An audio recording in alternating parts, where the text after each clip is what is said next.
Hi అండి అందరికీ ముందుగా welcome to matter life style. నేను మీ ప్రియ. ఈరోజు స్ట్రీట్ స్టైల్లో పిల్లలు కూడా ఇష్టంగా తినే మిర్చి బజ్జీ చేద్దామా వచ్చేయండి. మరైతే ముందుగా బజ్జీ మిరపకాయలు తెచ్చుకుని మధ్యలో కోసుకుని గింజలన్నీ తీసుకుని పక్కన పెట్టుకోవాలి. దాని తర్వాత ఒక గిన్నెలో శనగపిండి, ఉప్పు, కారం, కొంచెం వాము వేసుకుని కొద్దిగా వాటర్ వేసుకుని బాగా మిక్స్ చేసుకుంటూ ఉండాలండి. నేనైతే పిల్లలు కూడా తినే విధంగా చాలా కమ్మగా ఉంటాయి, పెద్ద కారం కానీ స్టఫింగ్ కానీ ఏమి ఉండదు. సో దాని తర్వాత ఆనియన్స్ చిన్న చిన్న ముక్కలుగా కట్ చేసి ఒక గిన్నెలోకి వేసుకుని దాంట్లో కొంచెం ఉప్పు, కారం వేసుకుని బాగా మిక్స్ చేసుకుని పక్కన పెట్టేసుకుందాం.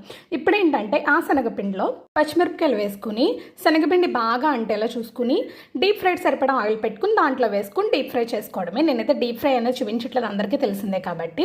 సో పచ్చిమిరపకాయలకి బాగా శనగపిండి అక్కడక్కడ పడితేనే బాగుంటుందండి. మరీ శనగపిండి ఎక్కువైనా సరే బాగోదు, ఇలా అక్కడక్కడ శనగపిండి ఉంటేనే బాగుంటుంది. సో ఏంటంటే డీప్ ఫ్రై అయిపోయాక కింద పెట్టుకున్నాక దాని మధ్యలో కోసుకుని దాంట్లో మనం ముందరగా కారం, ఉప్పు కలుపుకున్న పచ్చిమిరపకాయలు, కొత్తిమీర, నిమ్మకాయ పిండుకుని తింటే సూపర్ యమ్మీగా ఉంది. సో కిడ్స్ కూడా తినొచ్చు. బాయ్.